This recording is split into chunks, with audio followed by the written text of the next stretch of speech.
16 থেকে 17টি বছর আমরা কোরআনের পক্ষে থাকতে গিয়েও থাকতে সঠিকভাবে পারি। এক স্বৈরাচার জালেম আমাদের সকলের মাথার উপর শগুন হয়ে বসেছিল, কথা বলেন ঠিক কিনা? জনরোষানলে পড়ে পালাতে বাধ্য হয়েছে। আজ বাংলার জমিনে গতকাল জুমাবার ছিল, সেই জুলাই আগস্টের একজন আমাদের সহযোদ্ধা সেই ওসমান হাদিকে ফ্যাসিস্ট এর দোসররা যারা পলায়ন করেছে এবং নব্য ফ্যাসিস্টের রূপ যারা ধারণ করতে চাচ্ছে, এদের মধ্যে থেকে তাকে গুলি করা হয়েছে। এই মানুষটা ওসমান হাদি কোনো দলের ছিল না, ইনি একজন ইসলামের পক্ষে নিরপেক্ষ মানুষ ছিলেন, ছাত্র নেতা ছিলেন, একজন ইসলামের সৈনিক ছিলেন। তিনি বলেছিলেন, আমাকে যতই হুমকি দাও, আমাকে যতই আক্রমণ করো, আমাকে যতই মারার হুমকি দাও, মৃত্যুর ফয়সালা জমিনে হয় না। মৃত্যুর ফয়সালা কোথায় হয়?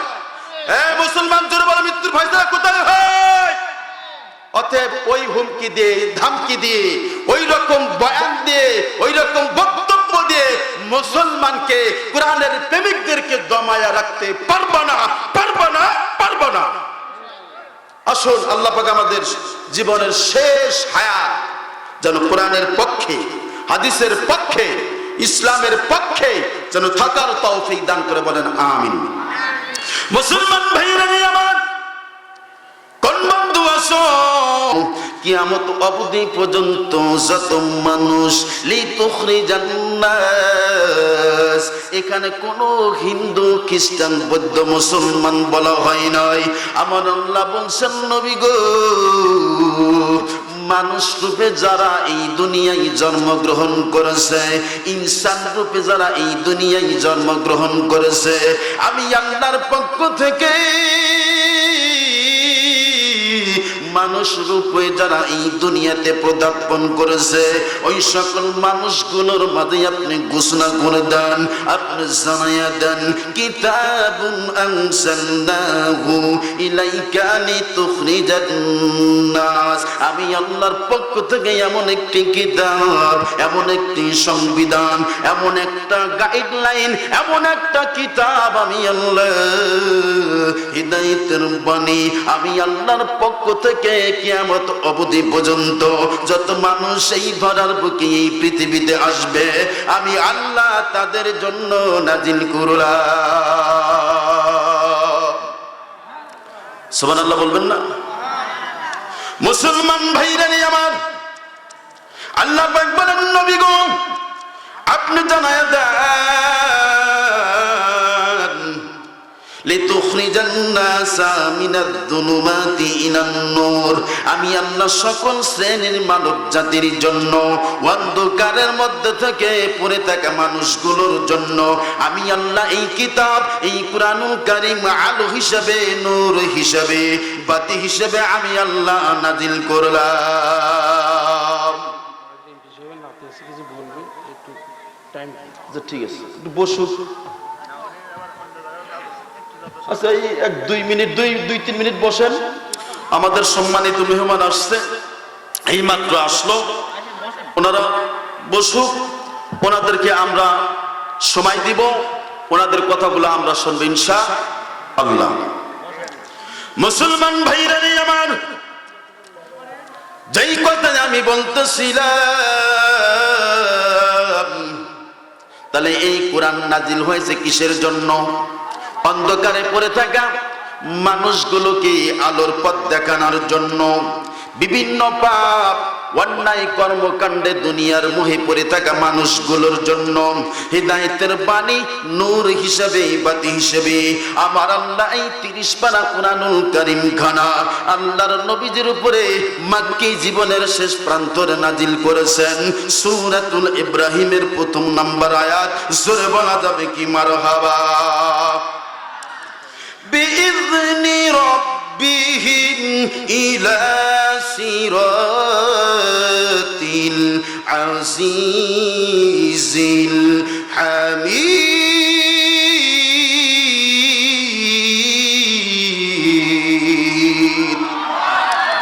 মুসলমান ভাইরা আমার, আল্লাহর নবী বলেন, সাহাবীরা তোমরা শুনিয়া এলো আল্লাহ পাক কুরআনুল কারীম খানা তোমাদের জন্য নূর হিসেবে, বাতি হিসেবে, সত্যের হকের পক্ষের বাতি হিসেবে আমি আল্লাহ পাঠাইছেন আমার উপরে। শুধু তাই নয়, আমার আল্লাহ বলতেছেন তোমাদের প্রভুর অনুমতিক্রমে মহাপরাক্রমশালী প্রশংসিত আল্লাহর পথে যেই মানুষগুলা থাকবে তারাই হলো আল্লাহর মেহমান। জোরে বলা যাবে কি সুবহানাল্লাহ। আমার আল্লাহ অন্য জায়গায় বলেন وَنُنَزِّلُ مِنَ الْقُرْآنِ مَا هُوَ شِفَاءٌ وَرَحْمَةٌ لِلْمُؤْمِنِينَ।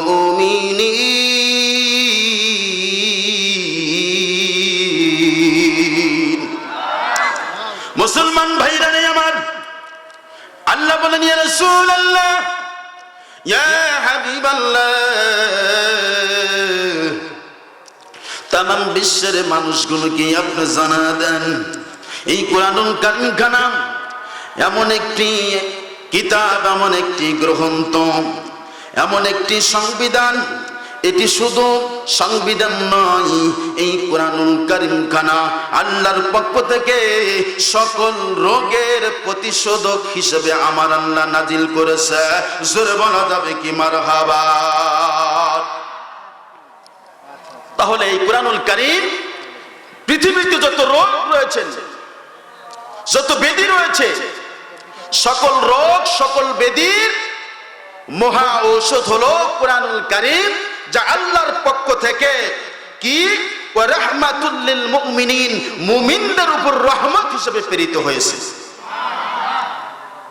আমরা সবাই ঈমানদার, আমরা সবাই মুমিন, সবাই মুমিন বলেন হ্যাঁ ঈমানদার। ঈমান না থাকলে তো কোরআন শোনার জন্য, কোরআনের সম্মানে ইজ্জতে এই কোরআনের মাহফিলে আসি নাই। একটু হলেও তো ঈমান আছে, এজন্য আমরা মুমিন। আমরা মুমিন, পরিপূর্ণ মুমিন না হলেও আমরা মুমিনদের অন্তর্ভুক্ত। কথা বলেন ঠিক কিনা? তাহলে এই কোরআন আমাদেরকে ধরতে হবে, এই কোরআন আমাদেরকে লালন করতে হবে, এই কুরআনুল কারীম আমাদেরকে শিখতে হবে।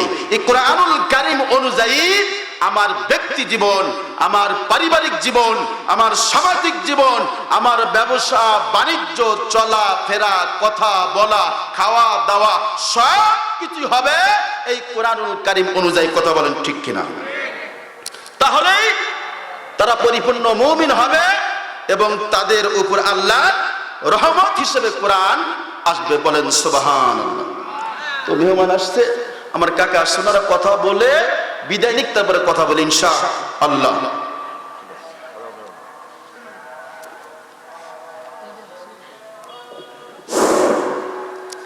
আউযু বিল্লাহি মিনাশ শাইতানির রাজিম। বিসমিল্লাহির রহমানির রহিম। আজকের এই ঐতিহ্যবাহী হাটচৌকিয়া কবরস্থান সংলগ্ন হাফিজিয়া মাদ্রাসার উন্নয়ন উপলক্ষে আজকের এই জলসার শ্রদ্ধাভাজন সম্মানিত সভাপতি, উপস্থিত আজকের এই জলসার প্রধান অতিথি, আজকের এই অনুষ্ঠানের প্রধান বক্তা, দ্বিতীয় বক্তা এবং আমাদের এলাকার অত্যন্ত সুমধুর, খুব কি বলা যায়, অনেক সুমধুর কল্পনা এই মৌলানা আমিরুল ইসলামের খুব সুন্দর করতে। উনি বিভিন্ন প্রধান বক্তা হিসেবে উনি বক্তব্য রাখেন, ওনার সুনাম আছে। আমরা আল্লাহর কাছে দোয়া করি উনি যেন ওনাকে আল্লাহ যাই হোক, ওনার জন্য দোয়া করি। আর আমরা আপনাদের এখানে উপস্থিত হয়েছি বাংলাদেশ জাতীয়তাবাদী দল বিএনপি 65 সিরাজগঞ্জ 4 আসন থেকে 40 মনোনীত প্রার্থী, উল্লাপাড়ার উন্নয়নের রূপকার, পরীক্ষিত সব এবং উল্লাপাড়ার সপ্তদশকার এই আকবর আলী সাহেবের নাতি জনাব মাহমুদুল্লাহ এখানে এসে উপস্থিত হয়েছেন। উনি আপনাদের মাঝে দু একটি কথা বলবেন। এ কারণে আমরা এখানে এসে হাজির হয়েছি আপনাদের। লা ইলাহা জোরে লা ইলাহা লা ইলাহা জোরে লা ইলাহা লা ইলাহা ইল্লাল্লাহু মুহাম্মাদুর রাসূলুল্লাহ। সকলেই জোরে সোরে পড়ুন সাল্লাল্লাহু। মুসলমান ভাইরা নেই আমার, যেই কথা আমি বলতেছিলাম, আল্লাহ পাক বললেন নবী গো তামাম বিশ্বের মানুষগুলোকে আপনি জানায়া দেন এই কুরআনুল কারীম আমি আল্লাহর পক্ষ থেকে বান্দা বান্দির জন্য সকল রোগের মহা ওষুধ হিসেবে আমি আল্লাহ নাজিল করেছি, এবং আমি আল্লাহর পক্ষ থেকে এই বান্দা বান্দির জন্য রহমত স্বরূপ বরকত স্বরূপ আমি আল্লাহ 30 পারা কুরআনুল কারীম খানা নাজিল করে দিলাম। জোরে বলা যাবে কি মারহাবা। এরে আল্লাহর গোলাম মুসলমান ভাইরা রে আমার, পর্দার আড়ালের মা এবং বোনেরা গভীর মনোযোগ দিয়ে কথাগুলো শোনো। কেন তোমরা কোরআন পড়বা না, কোরআন ধরবা না? কেন তোমরা মাদ্রাসায় ছেলে মেয়ে পড়াতে চাইবা না? কেন তোমরা মাদ্রাসার সম্মান করবা না, মর্যাদা দিবা না? এরে আল্লাহর গোলাম, এরে আল্লাহর বান্দি, এটা এমন একটি কিতাব, এমন একটি গ্রন্থ, এমন একটি বই, এমন একটি পুস্তক, বান্দারে যদি তোমরা সম্মান করো, ইজ্জত করো, ভালোবাসো, এই কোরআনের প্রেমের প্রেমিক যদি তোমরা হতে পারো, এই কোরআন যদি বুকে ধারণ করতে পারো, লালন করতে পারো, ওই মানুষটাই হলো প্রকৃত পক্ষে আল্লাহর বন্ধু হয়ে যাবে। জোরে বলা যাবে কি মারহাবা। আমার আল্লাহ পরে বলেন ওয়ালা ইয়াজিদু যালিমিনা ইল্লা খাসারা। আরো জোরে বলেন আল্লাহু আকবার। মুসলমান ভাইরা নেই আমার, তাহলে মুমিনদের জন্য এই কোরআন কি রহমত, ইমানদার ব্যক্তিদের জন্য এই কোরআন কি রহমত, বরকত, সকল রোগের প্রতিষেধক। আমার আল্লাহ পরেই বলেন বিইذনি রাব্বিহিম ইলা সিরাতিল আজিজিল হামিদ। তারপরে রাতে বলতেছেন বাজান রে আমার ওয়ালা ইয়াজিদুয যালিমিনা ইল্লা খাসারা। জালিমদের জন্য এটা হলো বড় কষ্টের বিষয়। জোরে বলা যাবে কি মারহাবা। যারা এই পৃথিবীতে জুলুম করবে, অত্যাচার করবে, নির্যাতন করবে, বাতিলের পক্ষে থাকবে, নামে মাত্র সাইনবোর্ডে থাকবে, মাথায় টুপি, গায়ে পাঞ্জাবি, মুখে দাড়ি, কিন্তু কোরআনের কথা কিছু মানবে আর কিছু মানবে না। একজন তো কয় আমি হিন্দু না, আমি মুসলমানও না। আপনারা কি শুনছেন, এই খবর দেখছেন? আর একজন আবার কয় আমি শরীয় আইন মানি না। তো হে কি মুসলমান থাকতে পারে? হে কি ইমানদার হতে পারে?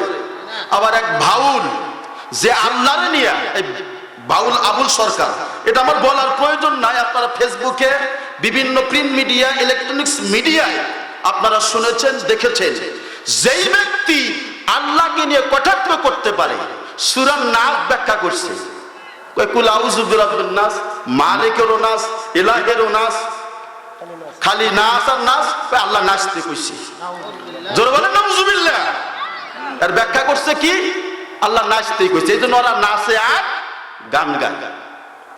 আবার এই ব্যক্তিদেরকে যারা সমর্থন করবে, এই ব্যক্তিদেরকে যারা সমর্থন করবে, তারা কখনো ইমানদার হতে পারে না। আর তাদের ব্যাপারে আল্লাহ বলছেন কি, যে ওয়ালা ইয়াজিদুয যালিমিনা ইল্লা খাসারা, এটা জালিমদের ক্ষতি ছাড়া আর কিছুই আনতে পারে না। এই কোরআন মুমিনদের জন্য রহমত এবং বরকত, আর জালিমদের জন্য হবে কি ক্ষতি, কষ্ট, দুঃখ, যন্ত্রণা। এজন্যই তো আজকের এই অবস্থা। মুসলমান ভাইরা আমার, যারা এই কুরআনুল কারীম খানা বুকে লালন করবে, পালন করবে। তাফসীর কিতাবের মধ্যেও পাওয়া যায়, কোরআন পড়া জীবনে শিখতে পারেন নাই, কোরআন ধরতে পারেন নাই, আল্লাহর একখান গোলাম। ওই জামানায় কোনো আলেম ছিল না, ওই মহল্লা ওই গ্রামে কোনো আলেম ছিল না। তার মনের ইচ্ছা আকাঙ্ক্ষা আমি কোরআন পড়া শিখব, কিন্তু কার কাছে শিখবে? এমন কোন আলেম, এমন কোন ওস্তাদ শিক্ষক ওই মহল্লা ওই গ্রামে ছিল না। এজন্য তার মনের কষ্ট। কিন্তু সে একটা কিতাব পাইছে, কুরআনুল কারীম পাইছে, কিন্তু তার মনের ইরাদা যে পড়া তো জানি না, কুরআনুল কারীম খানা খুলে শুধু হাত দিয়া আয়াতে কারিমা ভুলায় আর চোখ থেকে পানিগুলো ছেড়ে দিয়ে আল্লাহর কাছে কান্দে, আল্লাহ আমি এই কোরআনের এত দাম, এত সম্মান, এত মর্যাদা, এই কোরআন যারা ধরবে, লালন করবে, পালন করবে, এই কোরআন নাকি তাদের পক্ষে কবরে এবং হাসরের ময়দানে সুপারিশ করবে। আল্লাহ এমন মানুষ তো আমি পাইলাম না, আমার জীবনটাই তো ব্যথা হয়ে গেল, ব্যর্থ হয়ে গেল। আল্লাহ আমি কি করব? আমি কোরআনের প্রেম ভুলতে পারি না, অন্তত আল্লাহ আমি হাত দিয়া বুলাই, এর খাতিরে আল্লাহ আমাকে মাফ করে দিলেও দিতে পারে। মুসলমান ভাইরা নিয়ে আমার, আল্লাহর এই গোলাম কোরআন পড়া জানে না, কিন্তু কোরআনের প্রেম ভালোবাসা তার অনেক বেশি। এই জন্য মাঝে মধ্যে কুরআনুল কারীম খানা নিয়ে বসে শুধু হাত বুলায় আর হাত বুলায়, চোখ থেকে পানির ফোঁটাগুলো ছেড়ে দেয় আর আল্লাহর কাছে কেঁদে কেঁদে বলে, ওরে আমার মালিক, আল্লাহ এই গ্রাম, এই এলাকার, এই মহল্লায় এমন কোন ওস্তাদ নাই, এমন কোন আলেম নাই যার কাছে বসে বসে কোরআন পড়া শিখবো। আল্লাহ কিন্তু আমার মন মানে না। মুসলমান ভাইরা রে আমার, আল্লাহর এই বান্দা দুনিয়া থেকে বিদায় হয়ে গেল, মৃত্যুবরণ করলো। এলাকার মানুষ শরীয়তের তেমন এলেম নাই, জ্ঞান নাই, আলেমও নাই, কেমনে দাফন করবে, কাফন করবে, কবরস্থ করবে জানা নাই। তাদের পূর্বের রেওয়াজ, যেই মানুষটা মারা যায় রাস্তার ধারে তারা লাশ নিয়ে বসে থাকে, যদি কোনো জাননেওয়ালা মানুষ অন্য মহল্লা, অন্য প্রান্তর, অন্য গ্রাম থেকে যদি আসে, তারে ধরিয়া জানাজা পড়ায়া দাফন দিত। ওই বৃদ্ধ লোকটার মানুষ আত্মীয় স্বজন, সন্তানাদি, গ্রামের মানুষ সবাই বলে আল্লাহর বান্দা আল্লাহ নিয়ে গেছে, কিন্তু জানাজা পড়ব কেমনে আমরা তো কেউ জানি না। আমাদের গ্রামে তেমন কোনো আলেম নাই। এখন তো আলেম দিয়ে ভরা, কথা বলেন ঠিক কিনা? হাফেজ, কারি, আলেম, হাজিরার অভাব নাই। তাফসীর কিতাবের মধ্যে এসেছে, আজ থেকে শত শত বছর পূর্বের ঘটনা। এই বাংলাদেশে আপনি বিচার করুন, আজ থেকে 50 বছর পূর্বে কয়জন আলেম ছিল? এই সৌবিলা গ্রামে আজ থেকে 40 বছর আগে কয়জন আলেম ছিল? আর এখন কয়জন আছে? এখন কয়জন আছে? অনেক আলেম না? আর 50 বছর আগে যারা জানেন, দেখেন তো কয়জন আলেম ছিল? একমাত্র ময়ান মৌলভী সাহেব, এখানে পরানুদ্দিন আকন্দ সাহেব, ওখানে আমার 14 মামাজান আলহাজ মৌলানা আব্দুর রহিম বক্স সাহেব, কথা বলে ঠিক কিনা? আর এখন এই পাড়া ওই পাড়া, একই পাড়ায় 5-7টা আলিম। মুসলমান ভাইরা রে আমার, আল্লাহর এই বান্দা দুনিয়া থেকে বিদায় হয়ে গেল, কিন্তু জানাজা পড়ার মতো কোনো মানুষ নাই। মহল্লার মানুষ সবাই রাস্তার ধারে লাশটা নিয়ে গেছে। আল্লাহর একজন বান্দা অন্য গ্রাম থেকে, তিনি সরকারি, ওই জামানার সরকারি চাকরিজীবী ছিলেন, অফিসে যাইবেন, তিনি রাস্তা দিয়ে হেঁটে আসতেছিলেন, কিংবা সাইকেল কিংবা কোনো যানবাহনে করে আসতেছিলেন। যেই না দেখছে মুখের মধ্যে দাড়ি, মাথার মধ্যে টুপি, গায়ের মধ্যে পাঞ্জাবি জুব্বা, মনে হয় লোকটা আলী। এই ভাই দাঁড়াও, আমরা বিবাদের মধ্যে পড়ে গেছি। আমার এই মহল্লায় কোনো আলেম নাই, কোনো জানাশোনা লোক নাই, জানাজা কেমনে পড়া লাগে কেউ জানে না। তো মানুষ মারা গেলে আমরা রাস্তার ধারে অপেক্ষা করতে থাকি, একদিন 2 দিন, যখন জানাশোনা মানুষ পাই তারই যে জানাজা পড়ায়, দাফন কাফন কবর মধ্যে রেখে অগ্নি মাটি দিই। তো ভাই, তো আমাদের একটু উপকার করেন, এই বিপদ থেকে রক্ষা করেন, হেফাজত করেন, আমাদের জানাজাটা পড়া দিয়ে যান। তা আল্লাহর বান্দা দেখছে যে আসলে আমার তো জানাশোনা আছে, তাই আল্লাহর বান্দা জানাজা পড়াইয়া পরে এলাকার মানুষ আবেদন করছে, ভাই একটু লাশটা কবরের মধ্যে নামা দিয়ে যান। তা আল্লাহর এই গোলাম লাশটা কবরের মধ্যে নামা দিয়া চলে গেছে অফিসে। এদিকে গ্রামের মানুষ, মহল্লার মানুষ লাশটা দাফন কাফন করে তারাও বিদায় নিয়ে চলে গেছে। কিন্তু সমস্যা হয়েছে একটা, যেই ব্যক্তি জানাজা নামাজ পড়ালে ইনি ছিলেন সরকারি অফিসের কর্মকর্তা। অফিসে প্রবেশ করার পর দেখে তার পকেটে একটা গুরুত্বপূর্ণ কাগজ ছিল, সেই কাগজটা তার পকেটে নাই। তিনি পাগল পারা হয়ে এদিক সেদিক ছোটাছুটি ঘোরাফেরা, এই পকেট সেই পকেট, এখানে সেখানে, কোথাও কাগজ পাওয়া যায় না। তিনি চিন্তা করলেন হয়তো রাস্তার মধ্যে পড়ে গেছে। যতদূর পর্যন্ত ছিলেন বাড়ি পর্যন্ত গেছে, রাস্তার মধ্যে কাগজ পাওয়া যায় নাই। তারপরে তার বোধগম্য হয়েছে হয়তো আমি যে কবরে নামছিলাম, হয়তো কবরের মধ্যে কাগজটা আমার অগসরে পড়ে গেছে। কিন্তু মাটি তো দিয়ে ফেলছে, কি করা যায়, যাই দেখি এলাকায়। তো মহল্লায় গেছে, ভাই কিছুক্ষণ আগে 1 ঘন্টা আগে যে লাশটা দাফন করা হলো, আমি যে কবরের মধ্যে নামছিলাম, ভাই তো আমার তো একটা সমস্যা হয়ে গেছে। আমার পকেটে একটা গুরুত্বপূর্ণ পেজ ছিল, কাগজ ছিল, যেটা আর পাচ্ছি না। আমার মনে হয় কাগজটা কবরের মধ্যেই রয়ে গেছে। তো বেশি সময় তো হয় নাই, লাশ তো পচেও নাই, দুর্গন্ধ বের হয় নাই। তোমরা একটু অনুমতি দিলে আমি একটু কবর খনন করে কাগজটা বের করব। মুসলমান ভাইরা নিয়ে আমার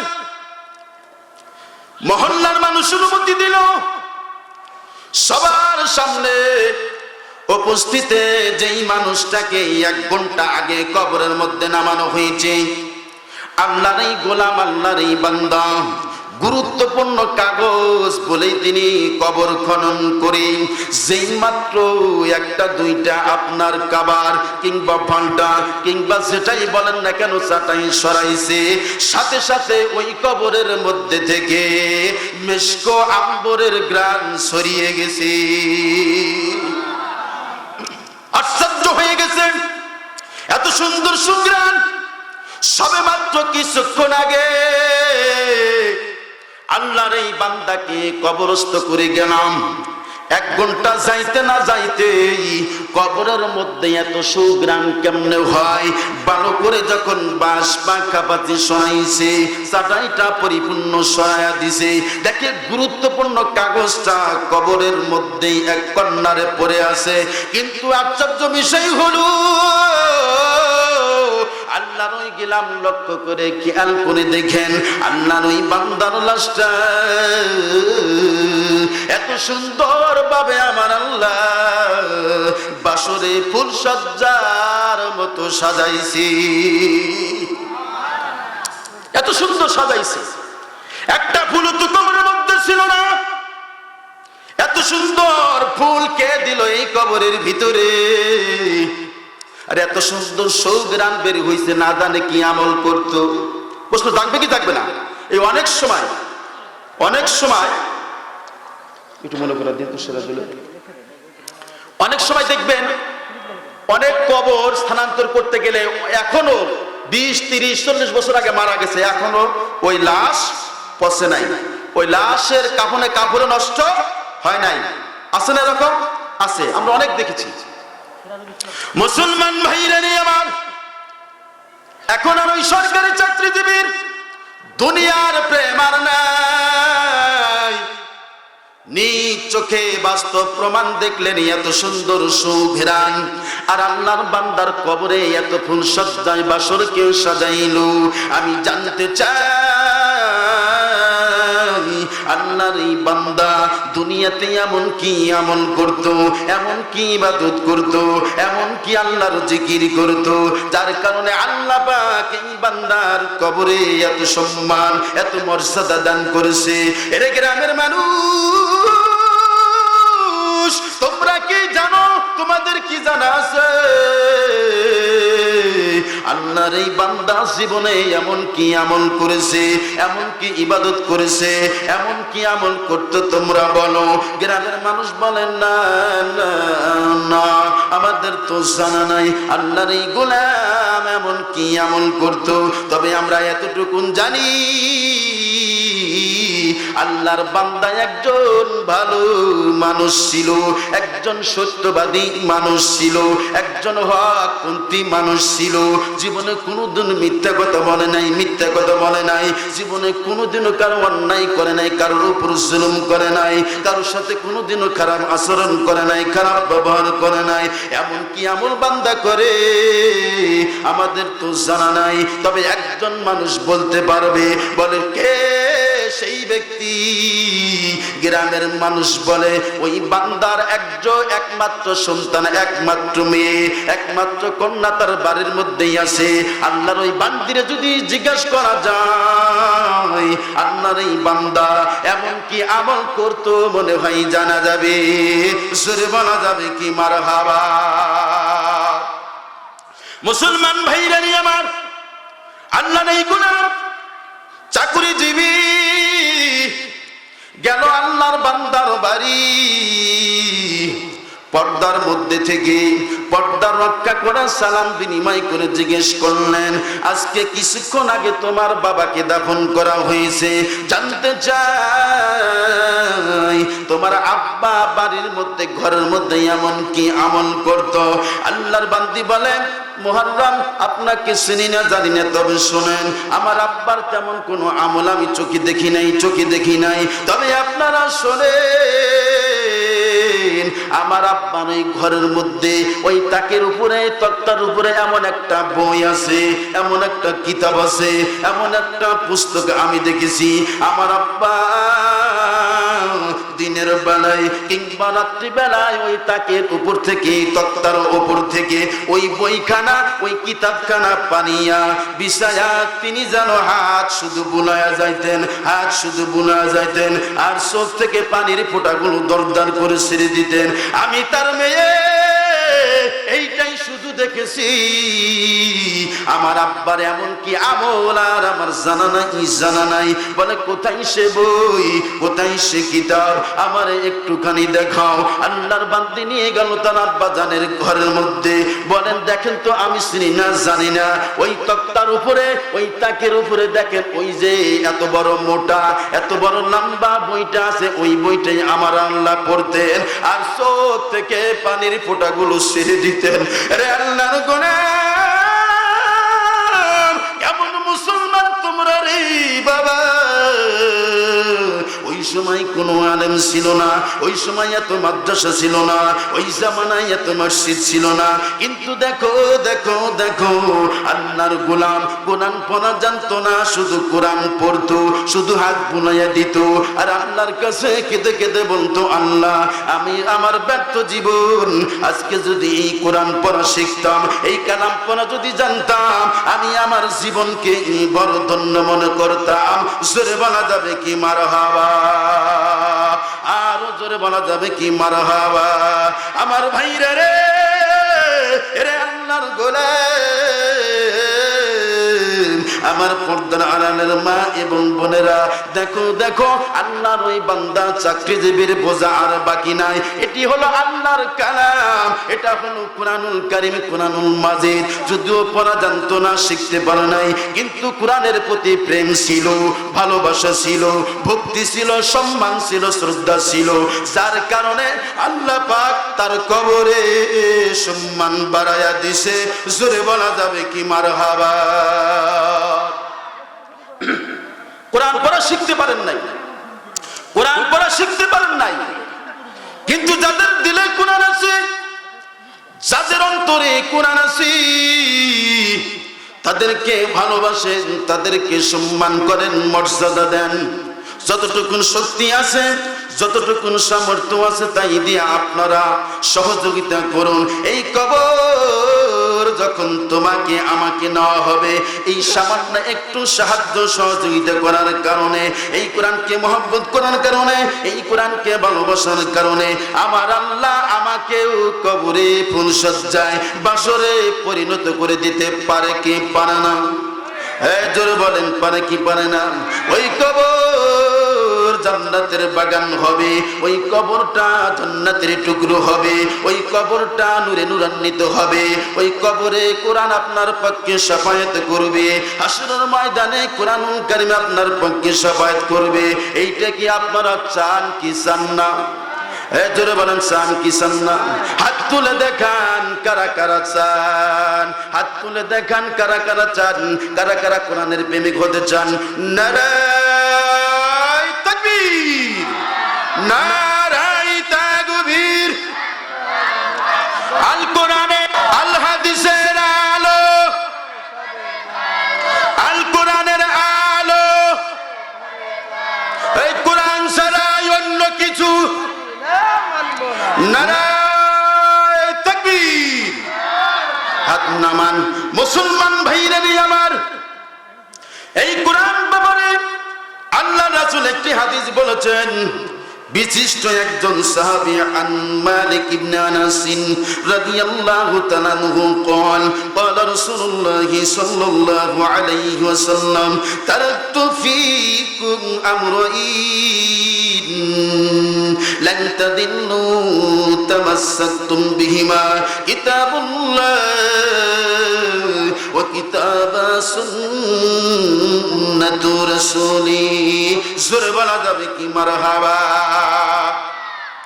বিশ্ব নবীজি জীবনের শেষ হজ বিদায় হজের ভাষণে বলে গেছেন, রে আমার সাহাবীরা, রে আমার উম্মতের দল, আজকের এই বিদায় হজের ভাষণে আমি নবী বলে গেলাম দুইটা পথ, দুইটা বস্তু, দুইটা জিনিস যদি তোমরা আঁকড়ে ধারণ করতে পারো, আমি নবী বলে দিলাম ওই মানুষগুলা আর জীবনে পথ বলা হবে না, ওই মানুষগুলা আর অন্ধকারের মধ্যে পড়ে থাকবে না, ওই মানুষগুলা আর বিভিন্ন পাপাচারে লিপ্ত হতে পারবে না, ওই মানুষগুলা মিথ্যা কথা বলতে পারবে না, ওই মানুষগুলা জনগণের উপর জুলুম করতে পারবে না, জালেমের রূপ ধারণ করতে পারবে না, স্বৈরাচারের রূপ ধারণ করতে পারবে না। এরে আমার সাহাবীরা, আমি নবী শেষ বিদায় হজে বলে গেলাম এই দুইটা কিতাব, একটা হলো কিতাবুল্লাহ, আল্লাহর পক্ষ থেকে ঐশী বাণী 30 পারা কোরআনুল কারীম খানা, যদি কোনো মানুষ আঁকড়ে ধারণ করে, যদি মানুষ গবেষণা করে, যদি মানুষ এই কোরআন অনুযায়ী জীবন গঠন করে, রে আমার সাহাবীরা, দুই নাম্বার কিতাব ও কিতাবু সুন্নাতু রাসূলি, আমি নবীর সুন্নাত, আমি নবীর আদর্শ যদি তোমরা লালন করতে পারো, পালন করতে পারো, আমি নবী বলে দিলাম ওই মানুষগুলা কখনো পথ বলা মানুষ হবে না, ওই মানুষগুলা কখনো পাপ করতে পারবে না, ওই মানুষগুলা কখনো দুনিয়ার দুঃখ কষ্ট যন্ত্রণায় পড়বে না, ওই মানুষগুলা জাহান্নামে যাইতে পারবে না, ওই মানুষগুলার কবরে আযাব হবে না, ওই মানুষগুলার কবর জান্নাতের বাগান হয়ে যাবে। জোরে বলা যাবে কি মারহাবা, আরো জোরে বলা যাবে কি মারহাবা। বিপ্লব মানে জীবন দেওয়া, বসে থাকা নয়, সে কোনো দিন আসবে না রে করো যদি ভয়, বলো বিপ্লব মানে জীবন দেওয়া, বসে থাকা নয়, সে কোনো দিন আসবে না রে করো যদি ভয়। আসবে বিজয় রক্ত আর জীবনের বিনিময়, আসবে বিজয় রক্ত আর জীবনের বিনিময়। বিপ্লব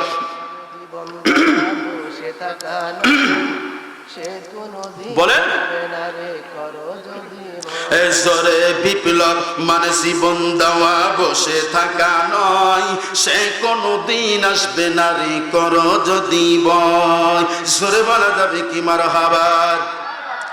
লড়াইয়ের ওই ময়দানেতে যেতে তোমাকেই হবে, প্রয়োজনে সব রক্তটুকু জমিনেই ঢেলে দিবে, তবুও তোমায় লড়তেই হবে, মানিবে না পরাজয়, তবুও তোমায় লড়তেই হবে, মানিবে না পরাজয়। বিপ্লব মানে জীবন দেওয়া, বসে থাকা নয়, সে কোনদিন আসবে না রে করো যদি ভয় জোরে। বিপ্লব মানে জীবন দেওয়া, বসে থাকা নয়, সে কোনদিন আসবে না রে করো যদি ভয়।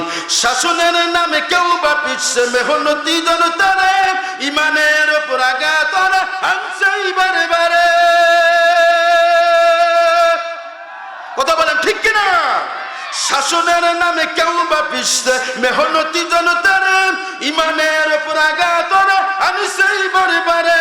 প্রতারণার ওই ফাঁদে পড়ে মোরা জীবন করেছি ক্ষয়, প্রতারণার ওই ফাঁদে পড়ে মোরা জীবন করেছি ক্ষয়। বিপ্লব মানে জীবন দেওয়া, বসে থাকা নয়, সে কোনদিন আসবে না রে করো যদি ভয়। আসবে বিজয় রক্ত আর জীবনের বিনিময়, আসবে বিজয় রক্ত আর জীবনের বিনিময়। বিপ্লব মানে জীবন দেওয়া, বসে থাকা নয়, সে কোনদিন আসবে না রে করো যদি ভয়। জোরে বলা যাবে কি কথা ঠিক কিনা? এরা আল্লাহর গোলাম, আজকের মাহফিল থেকে, আজকের এই জালসা থেকে একটা আবেদন করব, যতদিন আমার আল্লাহ আমাদেরকে হায়াত দিয়েছেন আমরা সকলেই কোরআনের পক্ষে থাকব। জোরে বলেন। আচ্ছা হাত তুলে দেখান তো কারা কারা কোরআনের পক্ষে থাকবেন না? হাত নামান। আচ্ছা এবার হাত তুলে দেখান তো কারা কারা কোরআনের পক্ষে থাকবেন? তাকবীর দেন, একটু তাকবীর দেন জোরে। নারে তাকবীর, সাকি আকবর নিশ্চয়, নারে তাকবীর, নারে তাকবীর। আলহামদুলিল্লাহ, আল্লাহ পাক আমাদের সকলকে কোরআনের পক্ষে থাকার তৌফিক দান করুক ইনশাআল্লাহ। সম্মানিত হাজিরিন, বড় দুঃখের